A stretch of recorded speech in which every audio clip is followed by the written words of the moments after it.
AS Colour sponsored new show. New sponsor for the show, AS Colour. No, White mine's shirt, Uniglow.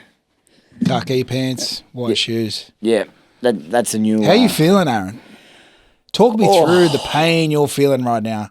This is as someone that's the shoe. I feel like's been on the other foot. I know you've just filled my shoes, haven't you? You know what? And I just don't think I can fill your shoes. The big shoes to fill. No, we went to the opening or the soft launch of Pelicano last night. Yep. Very good. Yep. It was half full. Great vibe. Who did you go with? The big BA. I was waiting for my phone to ring. I just missed the appointment. It. See, if I you were saw there, on Instagram. We wouldn't have been here today. Yeah. No, I'm no chance. I've told you before. You can't back up. I can't back up. I can back up in a pub, but I can't back up Work-wise. on a podcast. Yeah.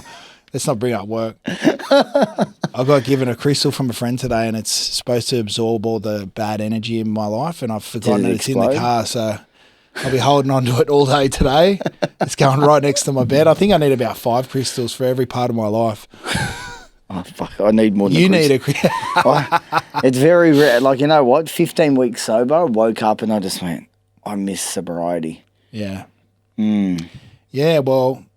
It's all right. We'll get back there. We'll get back there. You know, we talking. Amanda, yeah. I think it's probably a good lead in. Someone that's probably looking for sobriety. Ezra M. Yeah. Not to undermine the whole situation. Everyone who's involved, including, especially the people that were obviously he crashed into. We all hope that they're all fine, and it's a very serious situation. And we touched on players not getting in trouble, and I think Ezra. First of all, what about Madge? Like to go into that for the first week, it's a tough carry to go into. Big time.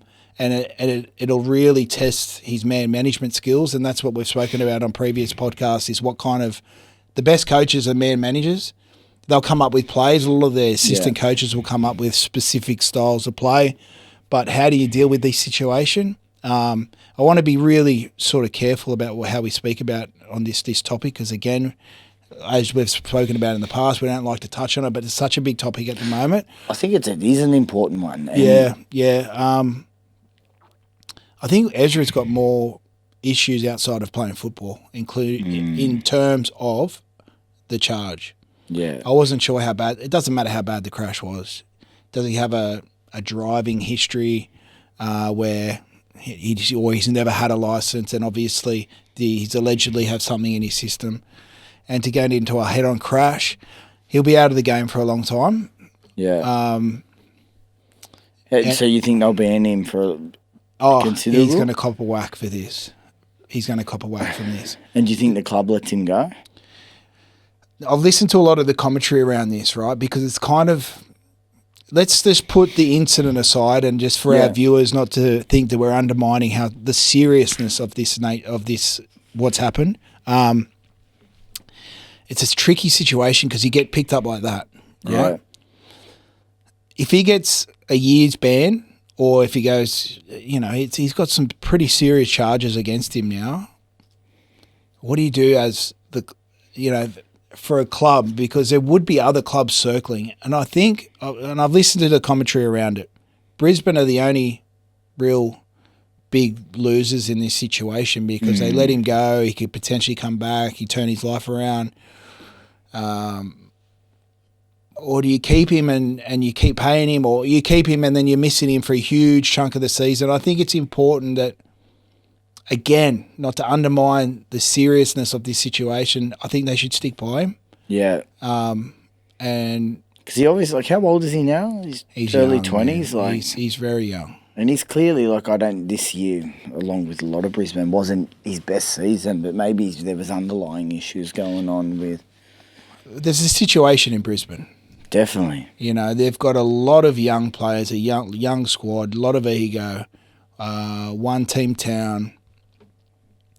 There are issues there that I think Madge was the only person for that job to really draw it out of the club, maybe out of some players that maybe thought they were bigger than their boot, too big for the club.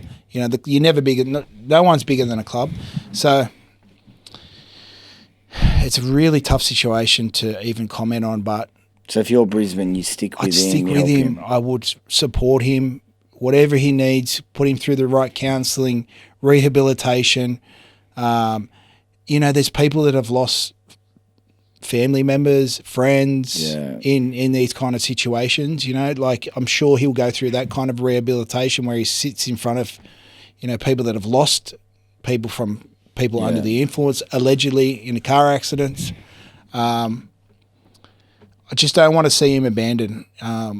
It's happened in the past to players where they're just completely like, hey, And it's such a vital stage in his life right now where he is so young and he has so much ability. Yeah. And he needs help. He needs help. Well, and I think he's getting the necessary help. Yeah. But like I said, this isn't an NRL issue. This is a police issue first. And then it'll be an NRL issue. And then it'll be a Broncos issue. So long road ahead for the kid. But it's really going to test the character of Madge and how he can galvanise the group and get the best out of his players over the next few, obviously pre-season. Yeah. So it's not ideal for Madge to walk into that situation, not at all. Has there been any other update on the Sandon Smith situation at the moment? Have you heard much? I'm not too sure, no. I don't like to read too much into the negative of our game and, unfortunately, it happens sometimes during the season, but there's always something in an off season, and that's where we're at our most vulnerable because we think that we can just let our guard down. Not our guard down, but you just make poor decisions because you've been under pressure all year, and it's not an excuse. And you think that you can just be a normal person, but you can't. No, We've spoken about being role models. For rugby league players aren't role models, but they are. It's like that's an argument you can have. There's on both sides of the coin. But, it's tough. It's tough. Well, let's get back to the footy. What did you make of last week's game? Very clunky. Yeah. I thought the Tongan forwards were unbelievable. And, the team was good, but they seem to be both teams seem to be very clunky. And when you go into a camp and you've only been together for 2 weeks and the combinations are different, especially with the Australian side, their shift plays, everyone was like overrunning the ball and it just didn't flow. And then the problem with the Tongan team is that, again, when you've got young halves or you've got Lolohea that's come from Super League and young Katoa who's very young, they were sort of pulling the trigger too late and they were trying to play out the back when I thought their strength was through the middle, and they did go through the middle, and then they should have just hit their back rowers early. Just hit Hamoli and whoever the other back rower was. Just hit them short, break them down on the edges, and then get back to that basic footy. Basic, kick long, and then your opportunities come later in the game where you can pass it out the back. There was just like defining moments in that game, like it's 6-0, Katoa goes for a 40-20. That's another thing they were doing. They were kicking early against the Australians. I think the Kiwis might pick up a lot on that and kick early. They were kicking on the third, kicking on the fourth, turning them around. I thought that was a great ploy from Wolfie to unsettle the Australian side and just, hey, you guys bring it back out. Yeah, make them do the work. But through the like middle. you said, there was no synergy. Like it really took them a while to just get the job done, Australia. The whole game was a battle. It was, and you could argue that for both sides. Combinations are out. It'll be a different story coming into this week's game against the Kiwis for the Australians. The Tongan boys, I think there was a lot of positives that came out of that. The one moment Katoa went for a 40-20 on a third tackle and it goes just dead, and it's a 7-tackle set. Australia come down and they score points. If that goes out, you attacking the try line and potentially go to 6-all. So the game was very close. I thought Tongans won the forward battle. I thought they were just really putting a dent in them through the middle with Aden Fanua-Blake, Paseka, Taumalolo was a beast, like an animal. Do you think with maybe another year they could beat that Aussie side? Oh, look, I just think if they get the combinations right and just get the kick, like it's only small moments and small adjustments you need to make in Test footy. You don't have a whole season. Yeah, you play simple. You play a simple brand of footy. The only thing is, I'd still be kicking early for sure. I'd be hitting my back rowers short, and you just got to make sure that you don't give the opposition those 7-tackle sets. Katoa just needed to just take a little bit of heat off that ball. And, it's a different game. And that's the beauty of our game is there's just small moments that can just change momentum. And the Aussies went like the hammer. Like how much work did he have to do to score that try? And he broke the game open. He's a genetic freak. He's outstanding, mate. He's an unbelievable player. So what do you think Australia has to do against New Zealand? Do you think now that they've had that game together, the halves will be a little bit more jointed? I think everyone sort of tried to overplay a little bit, didn't they? I would have a similar game plan to the Tongan side as just say, hey, we'll just plug the middle. Let's get our back five in there. Let's just wear them down, almost like a Penrith style of play. Took the words out of my just a Penrith style of play and just go, right. And we don't need all these big block shift plays. Just get the ball to hammer early, get him one-on-one with their centres and just watch something happen. And it was good to see Turbo in open space, score that long-range try. Mitch Moses, he wouldn't have been too happy with his game, but he came back from a long layoff. He hadn't played since Game 3. Tommy Dearden, again, he's not one of those real crafty sixes. You just know that he's going to dig into the line. He's going to get his shoulder. He's going to bend his back, put his shoulder in. He's rock solid. He's rock solid. He scores that great try at the end. Yeah. He scored that last one, didn't he? And but it's just simplifying. And just keep it simple. Until we get to our combinations. Let's get to the semis to get to the final, and then the rest will happen. So it always happens in the first test. When I played for Samoa and I was playing 5'8", I wasn't a natural 5'8", but it was it's funny because if you're a natural half and you've played the game for long periods of time and you're playing, a full season as a half, like you're pulling the trigger on the second, whereas like Tonga would get 1 carry, 2 carry, 3 carries, and pull the trigger on the fourth. You got to have the confidence to go, no, we're getting to our points a little bit earlier, and we're going to get, it's those combinations and confidence to be able to, there's never been that natural half ability in the Pacific sides. I think the most qualified and the most polished half we've probably ever seen in Pacific footy will be Luai playing for Samoa. Yeah, definitely. Because it's been a battle with the Pacific teams to have experienced halves. You always have makeshift halves. Katoa is very young. Lolohea played a lot of 5'8", but it's been playing in the Super League. I think Katoa's going to be very good though in time. Oh man, he's a future New South Wales halfback. Wow. Oh, for sure. Unless Cleary plays till he's 40. Chance? Which is, not with a few injuries he's had, but yeah, And I guess Mitch Moses isn't the youngest of halves, is he? He's starting he'd be at the pointy end of 20s, wouldn't he? 30? Yeah, I think he's around getting close to the 30 mark. Your height. Mate, So how do you see this game shaping up against New Zealand? Sean Johnson, can he make the difference? Yeah. Having Shans at 6 is a little bit of a question mark because SJ's going to have to play on both sides of the ball and you never write them off. But you look at their side, man, they're back 5 strong still. Like Will Warbrick, Peter Hiku, man, there's something about Peter Hiku. He's been around forever. He always does a job, and especially in a Kiwi jersey. He's hard to handle. He's, he's a big centre. Is that Queenslander puts on the Queensland jersey and just shows up, just grows 6 legs? Timoko, I want to try and pronounce his name right. Everyone goes, Timoko. Asako and Keanu Kinney. I'm excited to see James Fisher-Harris. I just love watching him play football. He's great. But I like the back row too. You got Papali'i, Sorensen, and Joseph. Sorensen was good in the grand final. He's always been good, man. He's just been a toilet for so long, right? Yeah. And he's one of those blokes that he's never had the highest, and I say this respectfully, skill set, but he worked hard and his work ethic has been unbelievable his whole life to get to first grade. Yeah, just a hard worker. Really hard worker. Can play footy, don't get me wrong. Definitely. But probably had to work a little bit harder than the blokes that had natural talent. Now it's like his hard work and his talent has got him to where he is now. And I just feel he delivers on the big games. He's solid. He's one that, you can just count on. His experience. How many grand finals has he won? He's won 2 of the 3, haven't he? Yeah. Hasn't he? There's one of our chookies, Nafur White. he's been. Can I just talk about the shot Lindsay Collins got copped last week from Hamoli? Yeah. Holy shit. He would have been bleeding fucking shit and blood for fucking all week. I'm surprised he's playing this week.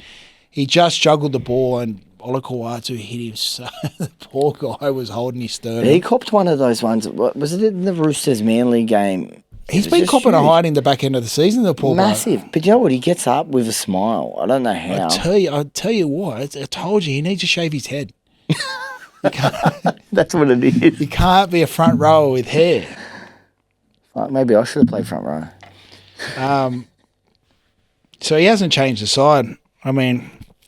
Would you have made any changes after watching that game, or you just give him time? Just give him time. You know, it was the first game. It was never going to be perfect. I thought Zach Lomax was great. You know, he took a lot of carries out of the... He just does Zach Lomax things. But the X factor for that team is the hammer. Yeah. I'm looking forward to Kinney as well. Like, Kinney's like form at Titans level, and he's got an opportunity, right, with a team that's missing a lot of players to get New Zealand on the front foot with his carries out of the backfield, and he'll probably have another carry on the fourth or fifth before a kick. It's just zipping around those forwards. It's test footy. You don't need to reinvent the wheel. You keep it simple. You're not going in and saying we're going to attack this, and this. You don't know what you're getting. First time they're going to play against the Kiwi side.